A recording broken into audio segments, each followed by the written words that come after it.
자, 그럼 오늘 하나님의 말씀 우리 함께 보시겠습니다. 오늘은 마가복음 8장을 이제 우리가 함께 공부하고 은혜를 나누려고 하는데요.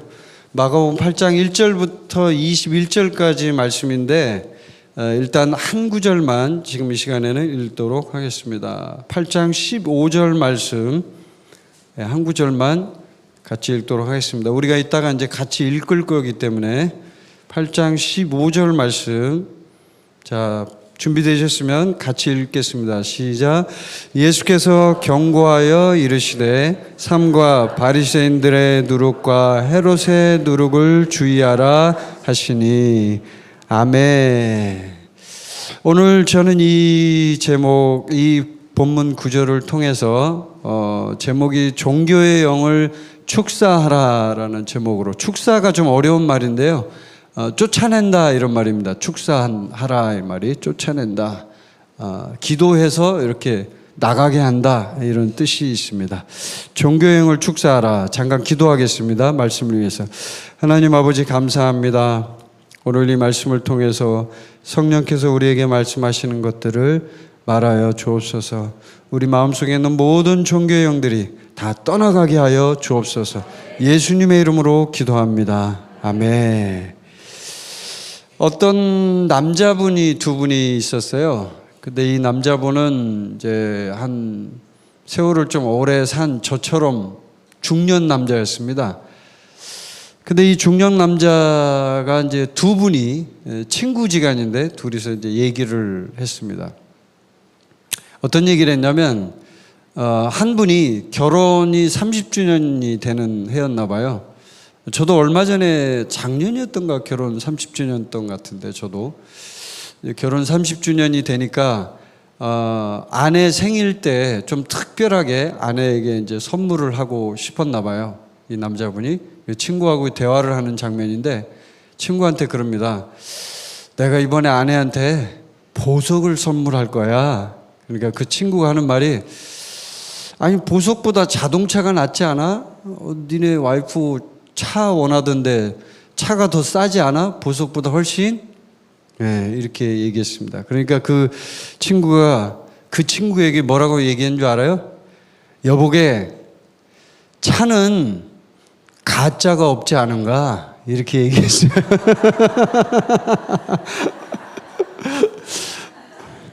무슨 말인지 이해를 못 하시는 분들이 예.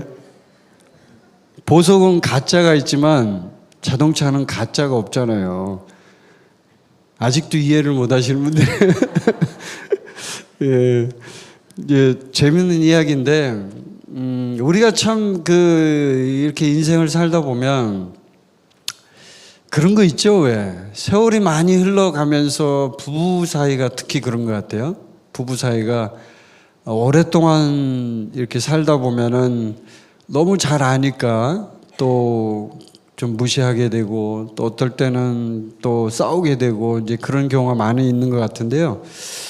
진짜로 인생에서 가장 중요한 사람 누구냐면요, 바로 내 옆에 가까이 있는 사람이 제일 중요한 사람이에요.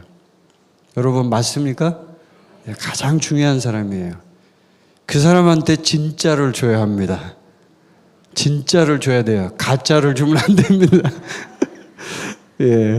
자, 오늘 본문 말씀 함께 거기 보시면 이제 오늘 본문에 이제 8장 1절부터 오늘은 이제 사건이 한 3개 정도가 나오는데, 이 사건을 여러분이 이렇게 쭉 아시는 내용이지만 공부를 하면서 예수 그리스도께서 우리에게 말씀하시는 그 예수님의 생각, 다른 말로 하면 그게 이제 성경적 가치관이라고 얘기해요. 그거를 예수님의 생각, 예수님은 우리에게 무엇을 가르치고 싶으실까, 이런 부분들을 생각하면서 성경을 읽어야 돼요, 여러분.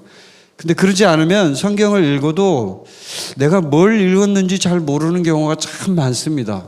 그래서 이제 지금부터 한번 그렇게 생각을 하시고, 나에게 가장 가까운 분은 내 옆에 있는 그 와이프나 남편이기도 하지만, 또 영적인 세계에서 말하자면요, 예수님이 바로 나하고 가장 가까이 있는 분입니다. 아멘. 예, 그렇기 때문에 예수님을 잘 우리가 알아야 되고요, 예수님께 진짜를 드려야 됩니다.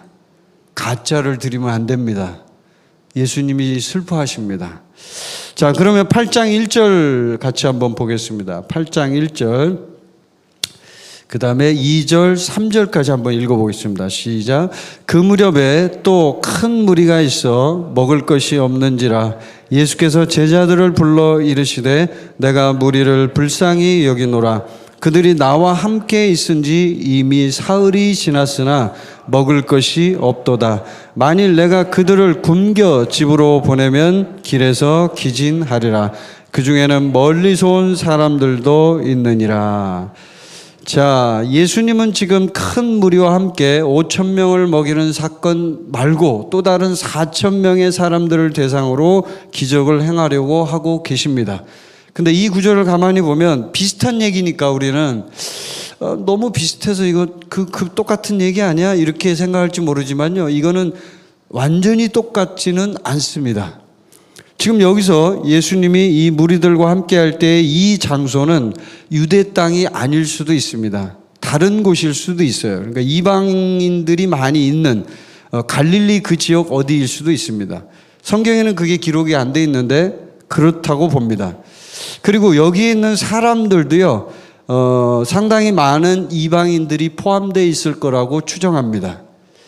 자, 근데 그 무리들을 보면서 예수님은 특히나 이제 여기 2절에 여러분이 읽었죠. 사흘이 지났으나 이렇게 돼 있죠. 한 3일 정도가 이미 지났다는 얘기죠. 그동안에 음식 공급이 제대로 안 됐다는 얘기입니다.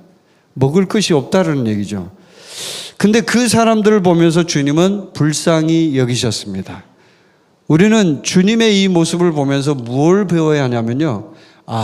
우리는 사람을 볼 때 불쌍히 여기는 것을 배워야 하는구나라는 걸 느껴야 합니다. 우리는 아까 제가 이제 유머 얘기를 했잖아요.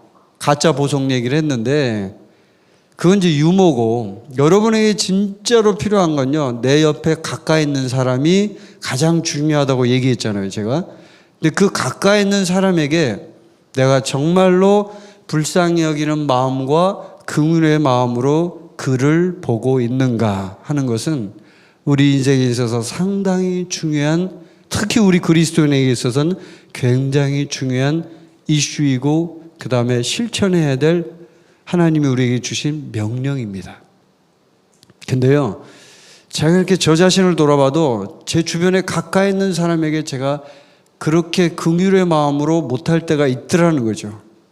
그렇죠, 여러분도? 솔직히 그렇죠? 예. 근데 예수님은요, 이들이 그렇게 가까운 사람도 아니에요. 근데 그 무리를 보고 주님은 불쌍히 여기셨습니다. 밥을 못 먹고 가는 거에 대해서 너무나 안타까우셨어요. 만일 내가 그들을 굶겨서 보내면 그들이 길에서 쓰러질지도 몰라. 나 그래서 정말 마음이 아파. 멀리서 온 사람들도 있어. 이렇게 주님이 얘기했어요. 그 말은 아주 먼 곳에 이방 땅에서 지금 여기에 왔다는 얘기예요. 그래서 우리는 예수님을 통해서 그걸 한번 마음속에 여러분 한번 성령이 주신 음성으로 들으시면서 내가 정말 사람들을 불쌍히 여기고 있나, 이걸 한번 생각해 보셔야 돼요. 만약에 충돌이 일어나고 트러블이 일어나고 자매님들하고 막 관계가 나빠지고 용서하지 않는 마음이 있고 이런 경우에 생기잖아요. 그러면 이 예수님의 마음을 기억하세요. 예수님이 불쌍히 여겼구나. 예수님이 이 사람들을 언제 봤다고 불쌍히 여겨요? 사실은 모르는 사람들이잖아요. 멀리서 온 사람들도 있을 정도니까. 그런데도 예수님은 이들을 불쌍히 여겼습니다. 우리는 그것을 배워야 합니다. 불쌍히 여겨야 되는구나. 자, 그러면 예수님은 어떻게 그렇게 그 사람들을 불쌍히 여길 수 있었을까요?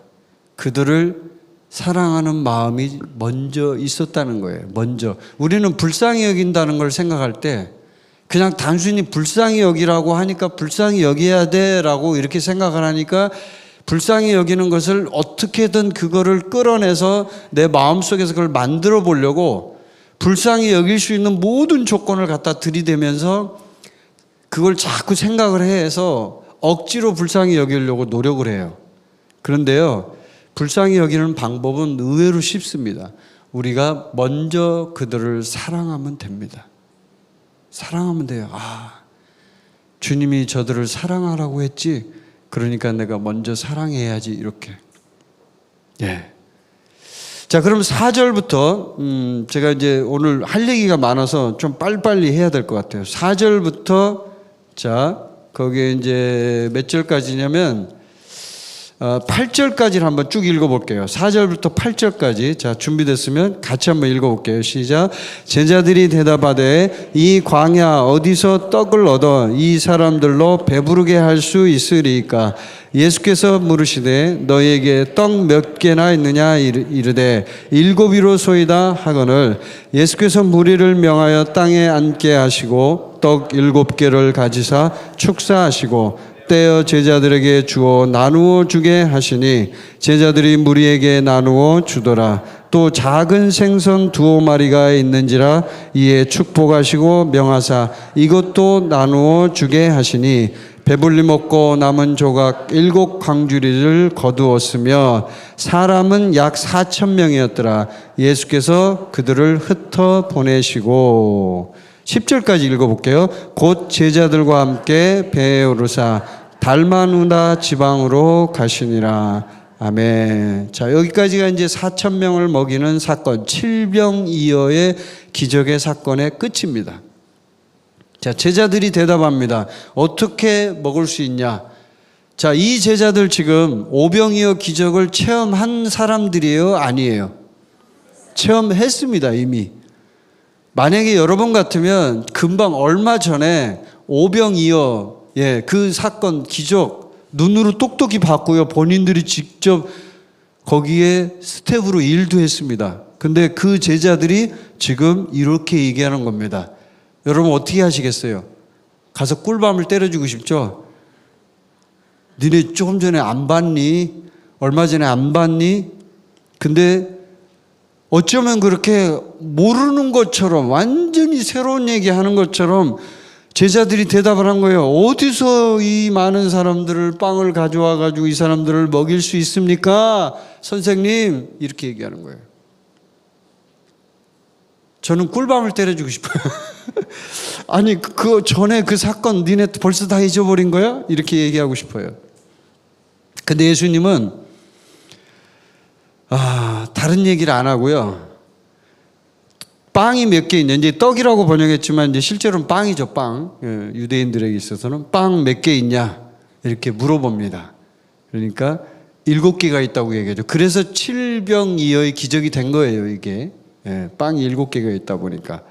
그런데 이제 이 사건을 쭉 뒤에까지 보면은 전체적인 사건은요, 5병이어 사건과 완전히 똑같습니다. 거의 똑같아요. 근데 이제 중요한 거는 이게 이제 마태복음에 펴보면은 여러분 마태복음에 보면은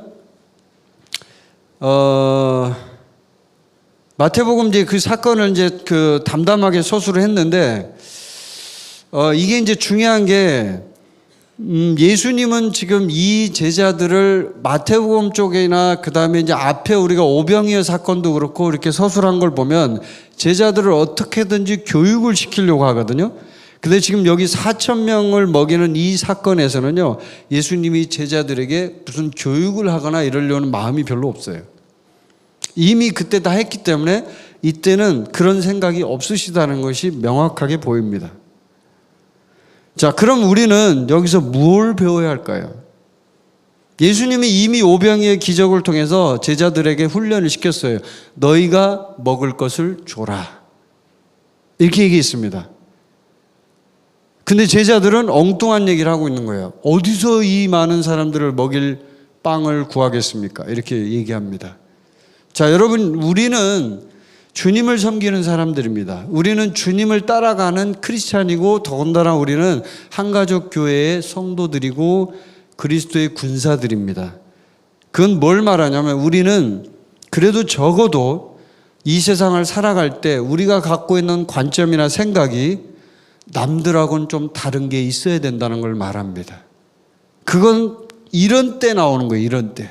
어떤 일을 할 때 어떤 위기가 올 때, 어떤 일들을 처리해야 할 때, 어떤 일을 해결해야 될 때, 그때 진짜 자기의 본질이 나옵니다. 그럴 때 여러분, 주님이 여러분에게 이렇게 얘기하는 거예요. 지금 사람들이 많이 모여 있는데 네가 먹을 걸 줘라. 이렇게 만약에 여러분에게 얘기하신다면 우리는 어떻게 그걸 대처를 할까요? 이 제자들처럼 똑같이 이렇게 얘기해야 하나요? 어디서 먹을 걸 줍니까, 선생님?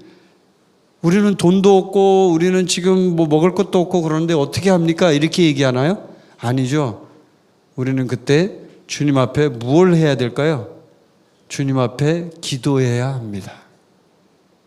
너무나 잘 알아요, 많은 사람들이. 그런데 실제 닥치면 기도하지 않습니다. 뭘 하냐면 막 생각을 합니다. 우리 그 무슨 자매님이 사업을 하신다 그랬는데 그 자매님한테 전화를 걸면 그 자매님이 나한테 돈을 좀 주지 않을까? 막 머리를 굴리며 생각을 하기 시작합니다. 누구한테 얘기를 하면 이게 좀 투혼이 되지 않을까? 이렇게 얘기합니다. 여러분, 이거는 실제적인 얘기를 하는 거예요, 지금. 이 예수님이 지금 우리에게 말씀하시는 이 말씀은 그냥 여기다 사건을 써놓고 너희들 성경 읽고 성경 공부하고 그냥 이거 그냥 너희들 지식적으로 그냥 머리에다 꾸겨놓고 그걸로 끝나라고 말하고 이걸 준 게 아니에요. 예수님이 우리에게 이 말씀을 주실 때는 그 말씀을 그대로 우리가 삶 속에서 적용하고 실천하기 위해서 이 말씀을 주신 거예요. 그러지 않으면 이 말씀을 줄 이유가 없죠. 이걸 읽을 이유도 없고요. 세상에는 수많은 책들이 있는데 뭐 그 책들과 다를 바가 없는 거죠. 그래서 여러분, 우리는 하나님의 말씀을 내가 실제로 삶 속에서 적용하고 실천해야 할 어떤 일인 것처럼 그렇게 말씀을 읽어야 합니다. 그렇게 읽어야 돼요. 그래. 7개, 이 빵이 7개인데 이 빵 7개를 가지고 예수님이 4,000명을 먹였대. 이런 사건. 이건 기적이야. 나는 도저히 할 수 없어. 이게 아니라요. 나도 만약에 그 상황이 됐을 때 주님이 만약에 나에게 기도하신다면 나도 그 일을 이룰 수 있다라고 믿어야 되는 거예요. 아멘. 그 믿음이 필요한 거예요, 우리한테. 앞으로 이제 세상은 많이 바뀔 거고 변화될 겁니다. 앞으로 이 세상은 계속적으로 힘든 시대가 올 겁니다. 여러분이 지금 살아가시면서도 느끼는 거 있죠? 그러죠? 왜 이렇게 세상은 자꾸 문제들이 많이 일어나고 왜 이렇게 힘든가? 코로나가 일어났을 때도 우리가 그런 일이 일어날 줄 아무도 몰랐습니다. 그런데 상당히 긴 시간 동안 우리는 어렵게 예배드리고 어렵게 살았습니다. 제가 이번에 미국에 갔을 때도 그 미국에 계신 분들한테 물어보니까요, 코로나 때 굉장히 힘들었다고 그러더라고요. 한국도 물론 힘들었지만. 근데 어느 누구도 코로나가 일어나서 그런 일이 터질 거라고 생각한 사람은 없어요. 아무도. 그래서 우리는 주님 앞에 뭘 생각해야 되냐면요, 내가 항상 주님이 나에게 시킨 일을, 그 다음에 주님이 나에게 훈련시킨 대로 내가 그렇게 살 수 있도록 나의 삶을 계속적으로 거기에 맞춰서 트레이닝, 훈련을 해나가야 돼요. 훈련을 해나가지 않으면요, 갑자기 어떤 일이 터질 때 내가 거기에 반응할 수 있는 능력이 없어져 버려요. 없어져 버려요. 여러분, 갑자기 운동을 안 하다가 제가 금요일 날 등산을 했거든요. 산에 갔다 왔어요. 근데 등산을 안 하시는 분이 갑자기 높은 산에 올라가면 다리가 아파요, 안 아파요, 여러분? 엄청나게 아픕니다. 다리가 막 쑤셔가지고 막 이렇게 걷지도 못하고 막 이렇게 다닙니다. 그건 이유는 간단합니다. 안 했기 때문입니다. 평소에 훈련이 안 돼 있는 거예요. 근데 훈련이 돼 있잖아요. 갔다 와도 멀쩡해요. 아무렇지도 않아요. 네. 마찬가지입니다. 영적인 세계에서도 우리가 영적인 훈련을 평소에 하고 있지 않으면요, 평소에 늘 하고 있는 거예요. 트레이닝이 돼 있고 준비되어 있지 않으면 갑자기 어떤 사건이 맞닥뜨리고 터지면 우리는 거기에 대처할 수 있는 능력이 없어집니다. 하고 이렇게 그런 거 있죠. 꼭 코로나가 터지는데 이거 뭐야? 이런 거 있죠. 교통사고가 갑자기 나요.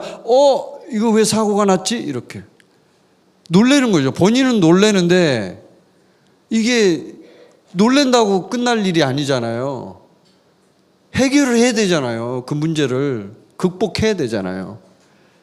그럴 때 중요한 거예요, 이게. 예수님은 그걸 말하는 거예요. 자, 5병이 했지, 제자들아. 자, 이번에 7병이요. 봐. 너희들 봐. 주님은 살아계셔. 나는 너희들을 인도하는 목자야.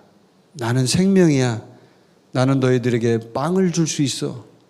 이걸 말하는 거예요. 그리고 나는 생명의 빵이야. 주님은 그걸 말하고 싶은 거죠. 자, 그 다음에 11절부터 13절까지를 한번 좀 보겠습니다. 같이 읽겠습니다. 11절부터 13절까지 시작. 바리새인들이 나와서 예수를 힐난하며 그를 시험하여 하늘로부터 오는 표적을 구하거늘 예수께서 마음속으로 깊이 탄식하시며 이르시되 어찌하여 이 세대가 표적을 구하느냐. 내가 진실로 너에게 이르노니 이 세대에 표적을 주지 아니하리라 하시고 그들을 떠나 다시 배에 올라 건너편으로 가시니라. 아멘. 자, 바리새인들이 이제 나와서 종교인들이죠. 오늘 그 종교의 영에 대해서 오늘 제가 이제 주제가 그거잖아요. 종교의 영을 축사하라. 근데 그 종교의 영의 대표적인 사람들이 바로 바리새인들이에요. 그리고 성직자예요. 요즘 말로 하면. 근데 그 사람들이 예수를 힐난하고 예수를 막 시험한다. 여기서 시험한다 이 단어는 테스트한다 이런 말도 있지만 또 다른 말로는요 완전히 공경에 빠뜨린다 이런 뜻이 있어요. 여기에. 그래서 하늘로부터 오는 표적을 구하는 거예요.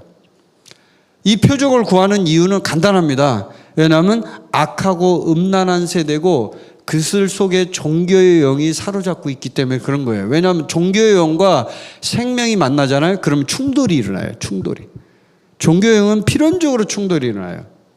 그래서 종교의 영의 세계에 딱 빠져 있는 예를 들면 뭐 교단 교회들 있죠. 교단 교회들은 종교의 영이 완전히 사로잡고 있거든요. 왜냐하면 모든 게 권력과 세력과 어떤 걸로 움직이잖아요. 그러니까 주님이 움직이시는, 그러니까 주님께서 그 사람들을 통해서 말씀하시고 인도하시고 생명의 말씀으로 인도하시고 사명을 주시고 이런 게 아니라 교단의 어떤 가치, 원리, 원칙, 이념 이런 것들이 딱 잡고 있어갖고 철옹성처럼 그 교단의 이념들이 거기 밑에 있는 목사들을 딱 장악을 해서 그 사람들은 거기에 따라서 움직여야만 그 교단에서 살아남을 수가 있다는 거죠.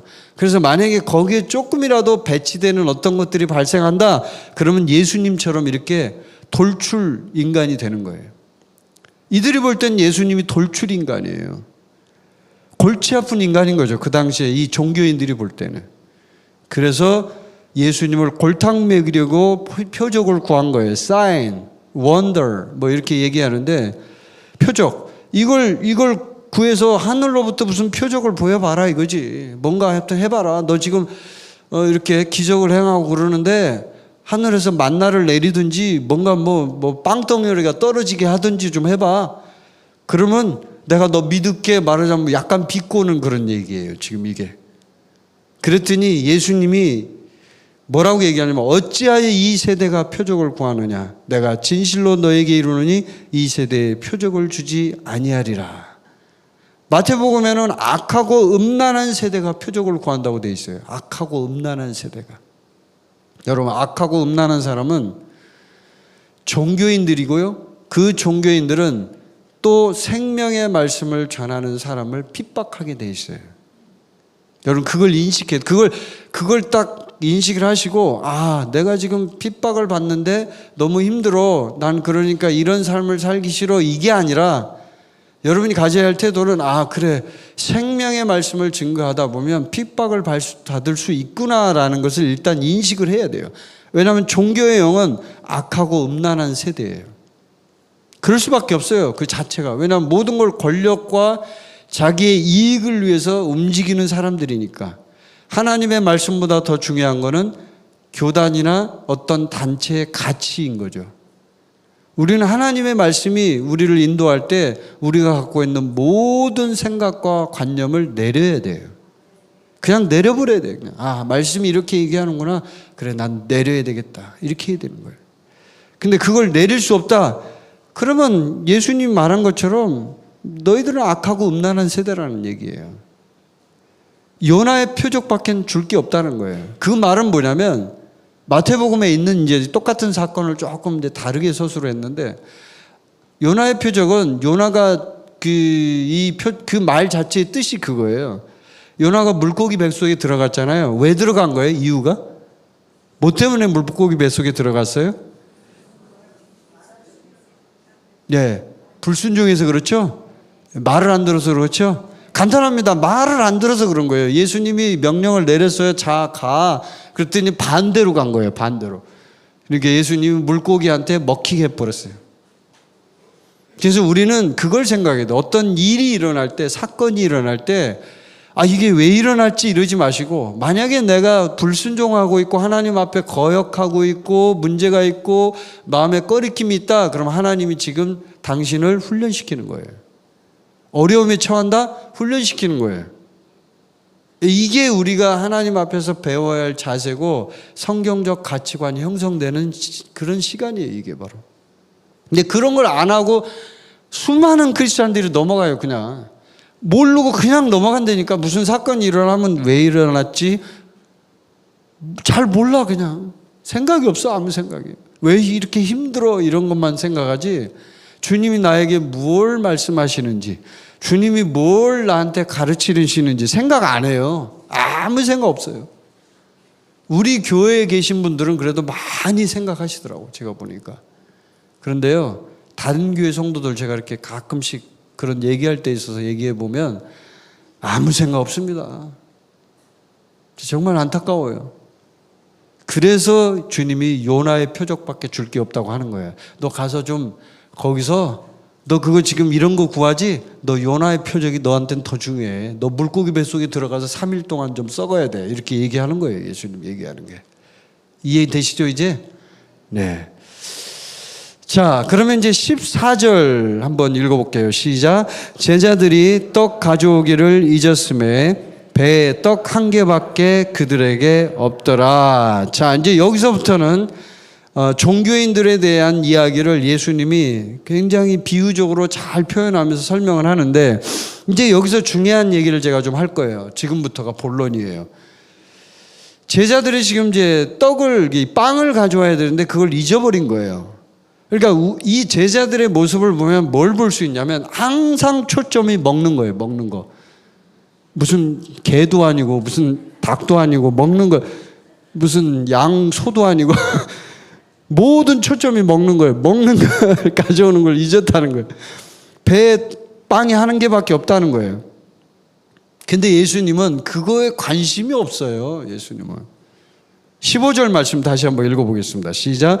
예수께서 경고하여 이르시되 삼가 바리새인들의 누룩과 헤롯의 누룩을 주의하라 하시니. 자, 이게 바로 마태복음에서는 바리새인들의 누룩과 사두개인의 누룩이라고 한 거고, 여기는 이제 헤롯의 누룩이라고 했는데, 이게 바로 종교인들이에요. 종교인들의 어떤 교훈, 그들이 가르치는 가르침, 그들의 관념, 그들의 어떤 생각, 조심해, 이 얘기하는 거예요. 자, 그럼 지금부터 이 종교의 영이 무엇인지에 대해서 좀 말씀드릴게요. 이건 좀 따로 좀 여러분이 메모를 하시든지, 이건 따로 제가 굉장히 중요한 내용이라 따로 발췌를 해서 제가 여러분에게 좀 나눔을 할 거예요. 종교의 영이 뭐냐 도대체, 그리고 그 종교의 영을 어떻게 우리로 공격하고, 그리고 우리는 어떻게 그 종교의 영을 축사를 해야 되냐, 어떻게 쫓아내야 되냐, 우리 모두에게 다 있어요. 우리는 아닌 것처럼 시치밀 떼시면 여러분 지금 잘못 알고 계신 거예요. 우리 모두가 다 종교의 영에 조금씩 다 노출되어 있고, 그 영이 조금씩 우리를 먹고 있어요. 근데 우리는 몰라요, 그걸 잘. 자, 그러면 종교의 영이란 뭐냐? 이거예요. 정의를 내릴게요. 우리에게서 나타나는 성령의 능력을 종교적인 활동으로 바꿔치기 하려고 하는 마귀의 영이 종교의 영이에요. 다시 한번 얘기할게요. 우리에게서 나타나는 성령의 능력, 우리 안에 성령님 계시죠? 근데 그 성령의 능력을, 그 능력이 나와야 되잖아요. 이건 종교가 아니에요. 성령의 능력은 말 그대로 실제 생명이고, 그런데 그 능력을 종교적인 활동으로 바꿔치기 하는 거예요. 그러려고 하는 모든 마귀의 영을 종교의 영이라고 합니다. 아주 중요한 얘기예요, 이거. 근데 자, 이걸 이제 디모데후서 3장에서는 이렇게 얘기해요. 경건의 모양은 있으나 경건의 능력은 부인하니 이 같은 자들에서 내가 돌아서라.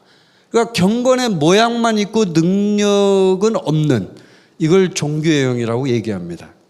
근데 이게 이제 예수님이 여기서 얘기하는 이 누룩이라는 관점에서 보면요. 자, 보세요.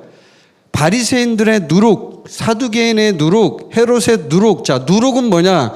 이거는 빵을 부풀게 하는 물질이에요. 근데 빵은 누룩에 있어서는 빵에게 있어서는 누룩은 굉장히 중요합니다.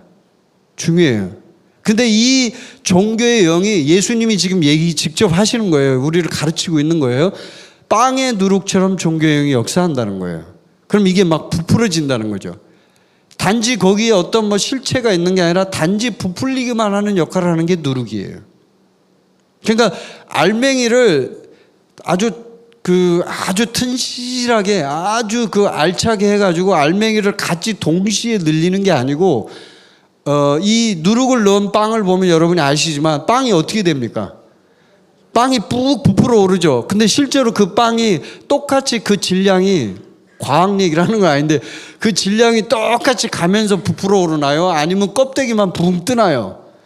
껍데기만 뜨죠. 그래서 어떤 빵은 심지어 속에가 비어 있어요. 아예 그냥. 그게 누룩의 특징이거든요. 근데 예수님이 지금 이 누룩을 얘기하는 건 바로 그런 부분에 있어서 우리가 종교형의 실체를 너무나 모르기 때문에 아주 정확하게 비유로 설명하시는 거예요. 이게 지금 그 얘기가. 근데 이 누룩이라는 건 뭐냐면 인간의 교만하고 아주 직접적인 연관이 있어요. 교만. 이 종교의 영은 교만하고 같이 함께 행동을 하거든요. 같이 살거든요. 그래서 사탄의 전략은 우리를 교만하게 하는 거예요. 종교의 특징이 교만하게 만들어요. 근데 빵에 누룩이 들어가면 한번 이제 빵에다 누룩을 넣잖아요. 그러면 그 누룩을 제거하는 것이 굉장히 어렵답니다. 어렵대요. 한 번만 그게 딱 물질이 들어가 버리면 그냥 한 방울을 딱 넣는데도 빵에다가 한 방울을 넣은 거예요. 그냥 빵에다가, 순수한 빵에다가. 근데 그걸 빼내기가 굉장히 힘들답니다. 실제로 이게 이제 이렇게 빵을 하시는 분들한테 물어보면. 근데 그게 왜 그러냐면 실제로 예수님이 이 비유를 하시면서 우리에게 말씀하시는 건 그거예요. 교만이라는 것은 본질상 굉장히 어렵고 힘든 견고한 진이라는 얘기예요. 교만이라는 게 너무너무 어려운 거예요. 이걸 빼내기가 한번 딱 교만이라는 물질이 조금만 딱 튀어가지고 빵에 조금 한 방울만 튀어도요. 이게 너무너무 견고해가지고 이걸 빼내려면 아주 그냥 진짜 고생하는 거지 그냥. 그래서 그런 사람들의 특징은 이제 사역을 하시는 분들이 제일 많이 그러는 것 같아요. 이게 저한테 하는 얘기예요. 사실 오늘 이 설교는. 근데 우리 모두가 다 적용해야 될 부분이에요. 근데 사역하는 사람은 자신에게 적용하지 않고 늘 다른 사람에게 적용을 한단 말이에요. 그리고 말씀에 순종하는 것을 합리화시켜요. 성도들이나 사람들에게는 말씀에 순종하라고 해놓고 정작 본인은 순종 안 해. 이런 일이 발생하는 거예요. 그래서 우리의 착각은 뭐냐면 나는 종교형하고 상관없어. 만약에 여러분이 지금 이제 제가 하는 얘기를 듣고 있는데 아유 저 목사님이 얘기하는 말은 나하고는 상관없어. 나는 교만할 것도 없고 나는 뭐 아무것도 아니야. 나는 뭐 학벌도 별로고 나는 돈도 없고 뭐 가진 것도 없고 얼굴도 별로고 뭐 나이도 많이 먹었고 난 진짜 별 볼 일 없어. 그러니까 나는 종교형하고 아무 상관이 없어. 이렇게 생각을 만약에 하셨잖아요. 찔리죠? 네, 이렇게 생각하셨잖아요. 당신이 지금 종교형에 빠진 거예요. 제 얘기가 이해되시죠? 그런 생각하지 말아야 돼요. 나도 언제든지 종교형에 노출되고 그 종교형의 누룩을 먹을 수 있는 거예요. 누룩을 한 번만 먹는 순간 나는 그냥 그 누룩에 확 거기에 함몰돼 버리고 거기에 빠져버리는 거예요. 자, 그러면 종교형의 특징을 몇 가지만 말씀드릴게요. 여러분이 참고를 하시라고. 자, 하나님을 향한 열심을 지나치게 하는 경우가 있어요. 자, 보세요. 교회에서 막 하나님을 향한 열심 끝내줘. 뭐 엄청나게 열심히 해. 그냥. 교회는 항상 두 부류가 있죠. 그냥 이래도 저래도 난 관심 없어, 예배만 오고 뭐 다른 데 일절 관심 안 두는 성도가 있는 반면, 또 한 부류는 그냥 모든 일에 적극적이야. 막 그냥 목사님이 얘기하기도 전에 이거 해야 되지 않아요? 막 이러면서 말도 안 했는데 벌써 와가지고 하자고 막 그래, 하자고 얘기하고. 그게 이제 하나님을 향해 열심히, 좋은 겁니다. 제가 나쁜다고 얘기하는 거 아니에요. 그런데 이 하나님을 향한 열심을 우린 점검해 봐야 돼. 그게 굉장히 큰 미혹일 수가 있어요. 왜 그러냐면 봐봐요. 도대체 너는 무엇 때문에 그렇게 열심히 하니? 라고 질문을 해봐야 돼. 넌 무엇 때문에 열심히 하니? 바리새인들 열심히 했어요, 안 했어요? 바리새인들은 무지무지 열심히 했습니다. 열심으로 따지면 바리새인들 못 따라갑니다. 여러분, 만약에 바리새인들이 했던 행동, 생활 태도, 습관, 그들이 했던 모든 삶의 그런 어떤 흔적들 얘기를 해주잖아요. 그러면 우리는 바리새인 못 따라갑니다. 열심으로는. 근데 바리새인들이 예수님한테 어떻게 했어요? 가장 큰 대적이 됐어요. 제일 나쁜 짓 했어요. 제일 나쁜 짓하고 제일 극악무도한 행동했고, 심지어는 예수님을 죽였습니다. 그분을 하나님의 아들인, 자기들이 믿는 하나님인데, 그 하나님의 아들인데 그 아들을 죽였다고요. 그렇게 열심히 하는 종교인인데. 그래서 종교형은 교묘합니다. 아주 교묘해요. 이걸 알 수가 없어요. 너무나 교묘하기 때문에. 사실은 제가 오늘 이 말씀 준비하면서도 어제도 그렇고 이제 이 말씀을 준비하면서, 야, 이거 진짜 설명을 잘해야 되겠는데 주님 지혜를 주옵소서 제가 이러고 지금 왔는데, 정말 교묘합니다, 이 종교형. 그래서 어쩔 때는 분별을 할 수가 없어요. 사역자들조차도 분별 못하고요, 수많은 영적 거장들도 여기에 다 넘어져 버렸어요. 하나님을 향한 열심, 여러분 반드시 체크해 보세요. 내가 뭐 때문에 열심히 하는가? 누구 사람 눈치를 봐서 하는가? 내가 누구 때문에 목사님, 선교사님 눈치를 보는가? 우리 셀장님 눈치를 보는가? 뭐 이런 거 있잖아요, 여러 가지. 남편 눈치를 보는가? 아내 눈치를 보는가? 이런 거. 그런 것도 살펴보시고요. 무엇 때문에 열심히 하는가를 점검하지 않으면 여러분 큰일 납니다. 종교형에 지금 먹히고 있는 거예요. 누룩이 여러분을 침범하고 있는 거예요. 간단하죠. 우리가 뭐 때문에 열심히 해요? 예? 대답을 안 해. 수상한데 이거. 종교형의 한 80% 지금 점령됐는데 딱 보니까. 오늘 축사사역 해야 되겠는데 오후 예배 때 80% 점령됐어요. 지금 얼굴 표정 보니까 완전히 그냥. 이거 진짜 심각한 얘기예요. 제가 하는 얘기가 농담을 하는 얘기 아니에요. 진짜로. 정말 중요한 얘기고, 뭐 때문에 열심히 하냐고, 뭘 때문에.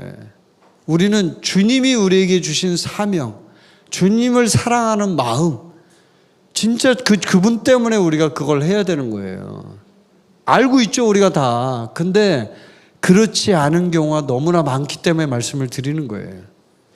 자, 그 다음에 또 하나 살펴볼게요. 성령의 인도를 받을 때, 우리가 이제 막 기도하고 특히 우리 교회는 음성 잘 듣는 분이 꽤 있어요. 그러면 막 자기들이 막 들은 음성이 그게 맞다는 거야. 그냥 때려 죽여도 맞다는 거야, 그게. 뭐 목사님이고 뭐 없대. 막 그냥 때려 죽여도 자기는 그게 맞대. 근데요, 종교형의 관점에서 보면 성령의 인도를 잘 받고 있는가 하는 것은 동기를 보면 압니다. 동기. 도대체 당신이 성령의 음성을 들을 때 당신 마음속의 동기는 뭐야? 뭐 때문에 그렇게 한 거야? 뭐 때문에 그렇게 음성을 듣고 있는 거야? 이거. 종교형은요, 이런 속성을 갖고 있어요. 두려움, 혹은 죄책감, 혹은 교만, 혹은 야망, 이런 것들이 동기가 되는 경우가 많아요. 그러니까 성령의 인도를 받아도 두려움이 있는 거예요. 인간에 대한 두려움이든 환경에 대한 두려움이든 사람에 대한, 어떤 그 일에 대한 두려움이든 다 마찬가지예요. 두려움이 있고 죄책감이 있는 거예요. 마음 막 죄책감이 있어서 그걸 어떻게 해서든지 무마해 보려고 그거에 막 초점을 맞춰서 막 회개 더 해야 돼, 회개. 나 오늘 회개 더 해야 되는데 막 이런 죄책감. 그 다음에 교만. 나는 대단한 인물인데 내가 이 정도 음성을 들어서 내가 이걸 사람들한테 막 알려줘야 되는데 이런 거. 뭐 야망, 내가 한가정교회 목회자가 돼야 되는데, 저 별 보리는 사람들이 목회자를 하고 있네, 막 이러면서 교만, 막 이렇게, 교만. 이게 종교형의 동기예요. 그래서 음성을 들을 때도요, 제가 지금 한 얘기가 여러분이 이렇게 보면요, 아무것도 아닌 것 같지만 여러분이 음성을 들을 때 여러분의 내면의 깊숙이를 들여다보면 이런 것들이 숨어 있을 수 있어요. 자기는 잘 모르는 경우가 있어요. 근데 성령의 동기는 뭐예요? 항상 예수님을 향한 사랑이에요. 성령의 동기는 예수님을 향한 사랑이에요. 다른 거 없어요. 두려움도 없고 죄책감도 없고 교만도 없고 뭐 야망 이런 거 없어요. 그 다음에 순교자 신드롬이라는 게 있어요. 우리 교회에 이제 제가 이름을 그렇게 붙였는데 순교자 신드롬. 우리 한가족 공동체에 그런 분들이 많아요. 우리 손선미 선교사님이 우리 같이 주님 앞에 죽자 막 이렇게 이제 얘기를 하니까 자매님들이 막 흥분해가지고 그럼 저도 죽을래요. 할렐루야 막 이러면서 순교자 신드롬이 막 일어나가지고 자매님들 막 그러는데요. 이게 뭘 종교형이 이걸 또 어떻게 이용을 해먹냐면 왜곡된 관점을 줘요. 왜곡된 관점. 그게 뭐냐면 이거예요. 잘 들어보세요. 중요한 얘기니까.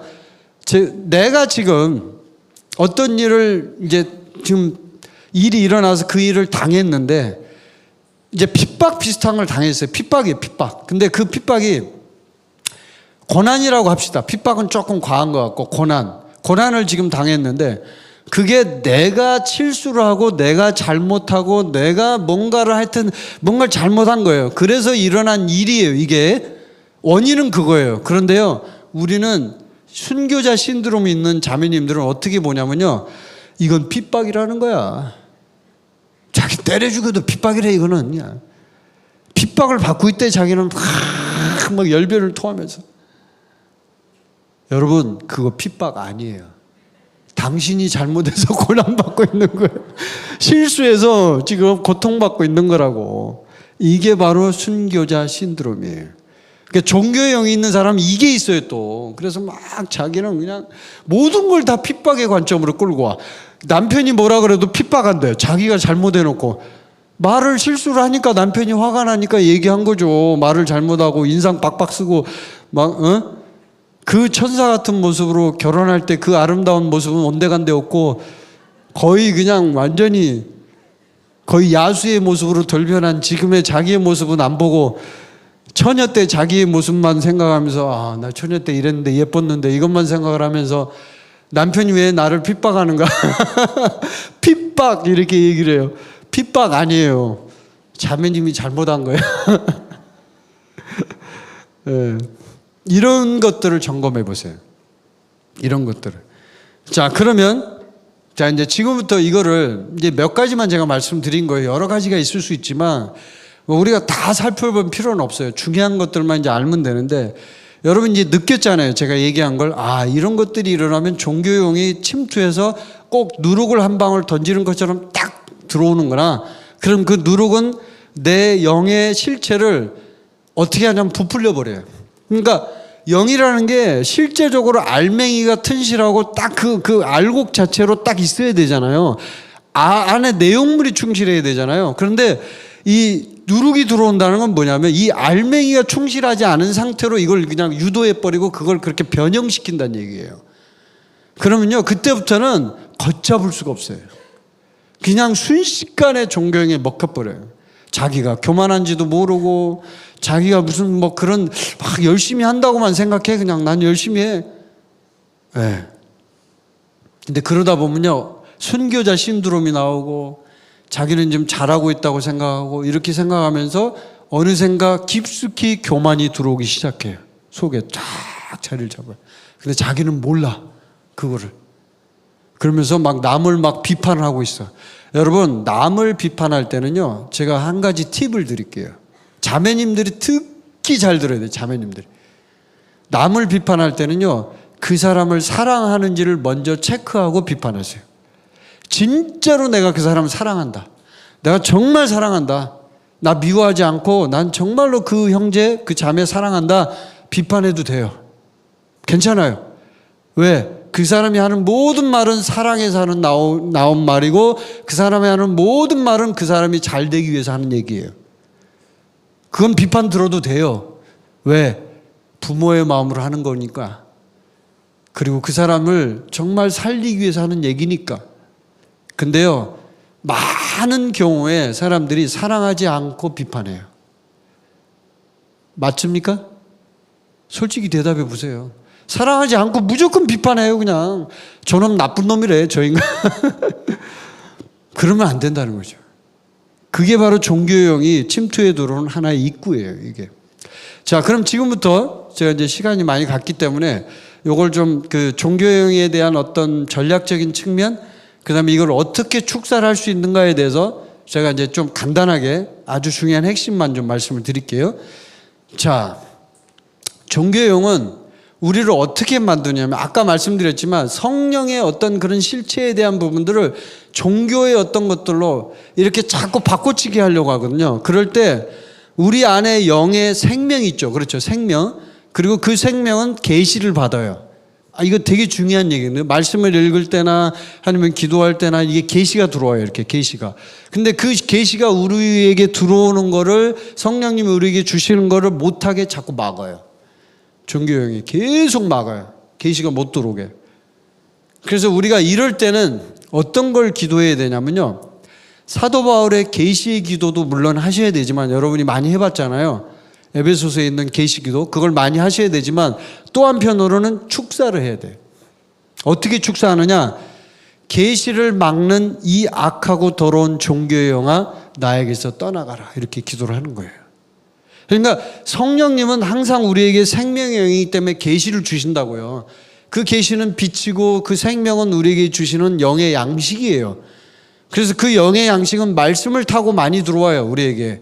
우리가 뭐 다른 무슨 생각을 해서 막 명상을 한 데서 오는 게 아니라 말씀을 읽을 때 그게 들어와요. 그런데 이게 이 계시가 들어오지 못하도록 끊임없이 막는 게 종교의 영이에요. 아까 종교의 영 특징 얘기했잖아요. 그런 특징들이 있는 상태일 때는 이게 막아진다 이 말이에요. 그러면 여러분 계시가 이건 다른 말로 하면 여러분에게 계시가 임하지 않는다. 지금 성경을 읽는데 아무런 느낌이 없다. 여러분 종교의 영으로 가고 있는 거예요 지금. 그건 다른 반대로 얘기하면 그 얘기예요. 종교의 영이 먹고 있다는 얘기예요. 그게 증명을 하는 거예요. 그래서 이성적이 되고 율법적이 되고 형식적이 되고 조금만 뭘 말하면 오해하고 그리고 눈이 가려지고 안 보여. 그게 뻔히 남들은 다 보이는데 그 사람은 안 보여. 그 다음에 이게 들리질 않아. 아무리 말씀을 얘기해도 설교 시간에 막 잠이나 자고 막 이게 안 되는 거야. 막 이게 도저히 안 되는 거야. 뭐가 뭐 관심도 없어 그냥. 예배를 왜 왔는지 모르겠어. 저는 이 예배 시간에 설교 시간에 잠을 자시는 분들은 이해가 안 되는 게 왜 왔는지 모르겠어. 아까운 시간에 왜 잠을 자냐고 그 귀중한 시간에. 저는 지금 공부하느라고 진짜 새벽까지 공부해요. 저는 치열하게 저는. 그런데 그 아까운 시간에 그거 지금 잠을 자야 되겠어요? 그게 뭐냐?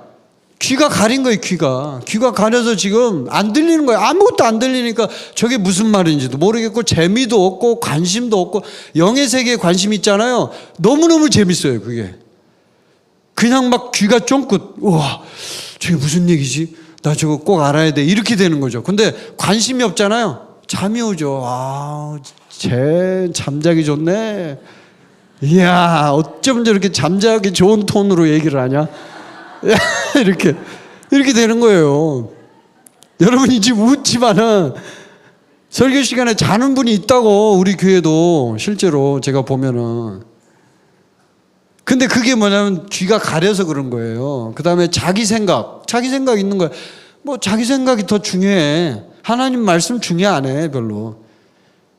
이게 박해받는다고 생각한다고 아까 얘기했잖아요. 그것도 있고 그 다음에 위선이 있어요. 위선 또 아닌 것처럼 딱 시침이 뚝 떼고 이런 것들이 주로 작용을 많이 해가지고 이게 계시가 못 오게 만드는 거예요. 이거를. 그 다음에 두 번째는 자기 자신과 육신의 일들에 집중을 하게 만들어요. 거기에 더 집중. 하나님께 집중을 안 하고 이건 뭐 너무나 당연한 거죠. 육신적인 동기가 더 중요해. 꼭 제자들처럼 빵이 중요해. 빵 그거 얘기하는 거예요. 아까 말씀해 봤잖아요. 아니 예수님 지금 딴 얘기하고 있는데 빵 얘기하고 있는 거예요. 제자들. 밥 먹는 얘기를 하고 있는 거죠. 우리가 많이 그러거든요. 그 다음에 세 번째, 나쁜 생각이나 태도를 일으켜요. 이 종교형이 막 나쁜 생각을 집어넣고 막 태도를 나쁘게 만들어요. 그러니까 우리는 항상 사람들하고 관계 속에서 태도가 좋아야 돼요. 옆에 있는 가까운 사람한테도 마찬가지예요. 항상 태도가 좋아야 돼요. 항상 친절해야 되고 항상 우스란 얘기는 아니지만 항상 좋은 마음을 가져야 돼요. 그래서 이런 나쁜 생각과 태도는 하나님에 대한 잘못된 관점을 갖게 만들어요. 왜냐하면 그런 태도가 하나님에 대한 인식이 하나님은 나쁜 분이야, 날 자꾸 괴롭히는 분이야 이렇게 생각하게 만들거든요. 그리고 음성 듣기가 어렵다는 생각을 만들어요. 나는 음성 듣기가 어려운가 봐. 다른 분은 잘 듣는데 나는 안 들리네. 여러분 그건요 종교형이 있을 때 안 들리는 거예요. 음성 듣기 굉장히 쉬워요. 오늘 집에 가서 음성 못 듣는 분 제가 하는 대로 해보세요. 성경 읽으세요. 읽는데 다른 생각 다 내려놓고 성경 집중해서 정말 나는 이거 안 읽으면 난 죽어 이런 생각으로 읽어보세요. 한번. 난 죽어 이거 안 읽으면 난 죽는 거야. 난 끝이야 이렇게 생각하고 절체절명의 상황에서 성경을 만약에 한 장 읽었다. 여러분 성령의 음성 무지무지 많이 들립니다. 제 말이 틀린지 해보세요. 그렇게 안 하기 때문에 안 들리는 거예요. 안 들린다고 계속 그런 분들 많거든요. 성경 읽으세요. 안 들리면. 다른 데서 들으려고 하지 마세요. 잘못 들으면 큰일 납니다. 그리고 세상을 사랑하는 마음. 그렇죠. 많은 사람들이 세상을 사랑하는 마음이 있어요. 그래가지고 막 거기에 막 유튜브에 미쳐가지고 유튜브 하루 종일 보고 유튜브 시청 시간이 우리 한국인 평균 시청 시간이 하루에 5시간이래요. 그거 알아요, 여러분? 제가 최근에 통계를 봤어요. 하루에 평균 시청 시간이 5시간이랍니다. 유튜브 시청 시간이. 만약에 우리 한가족교회 공동체에 유튜브 시청 시간이 공부를 하거나 그런 걸 목적으로 하는 거 말고 그냥 유흥 목적으로 유튜브 시청 시간이 5시간이신 분이 여기 이 자리에 계시다면 제가 정중히 말씀드리는데 여러분 오래 못 가요. 끊으세요. 빨리 끊으세요. 빨리 다른 쪽으로 바꾸세요. 여러분의 영은 지금 종교용뿐만 아니라 악하고 음란한 영에 점령당할 수밖에 없어요. 그렇게 되면.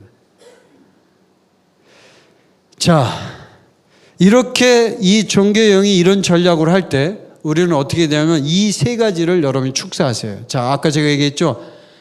이거 중요해요. 계시가 못 들어오게 하는 종교형이 있다고 그랬죠. 그걸 축사하세요. 계시가 못 들어오면 여러분 죽어요. 여러분 미래가 없고 하나님과 교통이 없는 사람은 죽어요. 그거는 단순히 인간관계의 문제가 아니에요. 나의 영의 생명이 문제예요. 영의 생명이 공급이 안 되고 계시가 안 온다. 여러분 죽어요. 그래서 이거 되게 중요합니다. 계시가 못 들어오게 하는 악한 영이 바로 종교의 영이에요. 이거를 축사하세요. 두 번째 제가 얘기했죠. 육신의 일에 집중하게 하는 악한 영, 종교의 영 축사하세요. 육신의 일. 육신의 일들에 막 집중하게 하는 거 있잖아요. 그 다음에 세 번째, 나쁜 생각, 태도 일으키는 종교의 영. 나쁜 생각과 태도를 일으키는 영이 있거든요. 자꾸 그렇게 막 만드는 영. 그거 축사하세요. 그러지 않으면 여러분은 종교의 영에게 계속 점령당할 수밖에 없어요. 조금씩 누르기 들어와요. 이걸 여러분에게 오늘 부탁을 드립니다. 하실 수 있겠죠? 그러지 않으면 우리 한가족교회 특별한 교회예요. 특별한 교회지만 여러분 자신은 특별한 사람 아니에요. 저도 그렇고 별 볼 일 없어요. 우리 여러분 착각하지 맙시다. 우리 대단한 인물 아니고요. 우리 교회 대단한 교회 아니에요. 세상에 있는 수많은 교회자 한 교회일 뿐이에요. 너무 스스로가 막 그냥 거기에 함몰돼 가지고 우리 교회 대단한 교회야 이렇게 생각하지 마세요. 종교형이에요. 그것도 우리 하나님이 우리에게 맡겨주신 한 부분 담당하는 정말 작은 종일 뿐이에요. 우리들 주님이 우리를 쓰실 때의 어떤 크기는 주님이 결정하는 거지 내가 결정하는 게 아니에요. 아멘이죠 여러분. 내가 결정합니까? 내가 이 세상에서 최고라고 한다고 내가 최고입니까? 주님이 인정해 줘야 그렇게 되는 거죠. 제가 하는 말이 틀린 말입니까? 아닐걸요? 분명히 맞을 겁니다. 이게 교만의 영이에요. 그래서 그거 내리세요. 내리고 주님, 저도 그럴 수 있어요. 저도 세상에 있는 수많은 교회들처럼 그 성도들처럼 저도 그럴 수 있어요. 그러니까 제가 이 종교행에서 떠나가길 원합니다. 축사하세요. 아멘. 자, 그러면 거기 16절부터 21절까지 한번 읽겠습니다. 요거 읽고 간단하게 설명하고 마무리할게요. 16절부터 21절까지 시작. 제자들이 서로 수군거리기를 이는 우리에게 떡이 없음이로다 하거늘 예수께서 아시고 이르시되 너희가 어찌 떡이 없음으로 수군거리느냐 아직도 알지 못하며 깨닫지 못하느냐 너희 마음이 둔하냐 너희가 눈이 있어도 보지 못하며 귀가 있어도 듣지 못하느냐 또 기억하지 못하느냐 내가 떡 5개를 5,000명에게 떼어줄 때에 조각 몇 바구니를 거두었더냐 이르되 12이니이다 또 7개를 4,000명에게 떼어줄 때에 조각 몇 광쥐를 거두었더냐 이르되 7이니이다 이르시되 아직도 깨닫지 못하느냐 하시니라. 아멘. 자, 이 말씀은 간단합니다. 제가 설명해요. 제자들이 수군거려요. 또 빵 얘기라는 거예요. 또 빵 얘기. 육신적, 지금 제가 말씀드린 자기 자신과 육신의 일에 집중하고 있는 거예요. 지금 제가 금방 예를 들었던. 그러니까 예수님이 얘기하죠. 뭐 또 빵 얘기하는 거야? 뭐 니네들은 왜 맨날 빵 얘기만 해? 이거예요. 이제 예수님 얘기가. 아직도 알지 못하며 깨닫지 못하느냐? 마음이 둔하냐? 눈이 있어도 보지 못하고 귀가 있어도 듣지 못하고. 예수님이 이걸 아주 굉장히 심하게 얘기하는 거예요. 제자들이 너무 이게 안 되니까요. 근데 예수님이 했던 말이 5,000명 사건을 얘기하는 거예요. 얼마 전에 이 선을 했잖아. 얼마 전에 5,000명 먹인 때 남는 게 얼마였어? 12바구니요. 그건 또 귀신같이 귀신 같단 말 하면 안 돼. 그건 어떻게 그렇게 잘 알아? 12바구니 정확하게 기억하고 있어요. 왜? 그 남는 게 그게 중요하거든. 그거 남는 거 빵이 너무 중요해. 그거 먹고 싶거든요. 우리가 이런단 말이에요. 우리가 우리 연합여행 때 먹었던 그 카레 와 정말 맛있는데 이야 그 카레가 생각난다 이렇게 얘기하는 거예요. 근데 예수님이 그 4,000명 사건을 또 얘기해요. 몇 광줄이야? 7입니다. 정확하게 얘기해요. 여러분 12이냐 7이냐 이거 중요하지 않아요. 물론 이 의미는 있어요. 12은 이스라엘 민족 12지파를 얘기하고 7은 하나님께서 우리 교회에게 주신 교회를 얘기합니다. 명확해요. 그거는 숫자는 명확하게 우리에게 주어졌는데 지금 그 말을 통해서 우리가 깨달을 수 있는 왜 주님이 아직도 깨닫지 못하느냐고 하는 이 얘기를 통해서 왜 우리가 이걸 못 깨닫고 있느냐를 생각해 봐야 돼. 왜 우리는 못 깨닫고 있지? 주님은 이렇게 얘기하는데 우리가 제자들이 이런다고 우리는 아니라고 하는 것처럼 시침이 뚝 떼고 얘기할 게 아니라는 거예요. 나도 똑같아요. 나도 똑같이 그런다고요. 그래서 주님이 얘기하시는 여기에 핵심의 본질은 12바구니와 7바구니가 남았던 것처럼 내가 너희들에게 생명의 빵을 얼마든지 공급할 수 있다는 것을 너희들은 모르냐? 이 얘기를 하는 거예요. 바로 풍성한 생명을 말하는 거예요. 언제든지 공급해 줄 수 있어요. 언제든지 네가 원하면 언제든지 나는 준비되어 있어. 내가 줄 수 있어. 너 걱정하지 마. 이걸 말하는 거예요. 근데 이 제자들이 종교의 영의 누룩을 먹고서 기능이 마비돼 버렸어요. 그러니까 안 되는 거야. 이게 깨닫지도 못하고 도저히 이게 오지를 않는 거죠. 여러분 우리 모두가 주님 앞에 우리 자신을 다시 한번 돌아보고 종교영에 혹시라도 누룩에 조금이라도 내가 거기에 한 방울이라도 혹시 먹지 않았는가 이거 한번 생각해 보십시오. 결코 가벼운 주제가 아닙니다. 이게 오늘 공부할 본문이 있어서 이제 이걸 한 거지만 결코 가벼운 주제가 아니에요.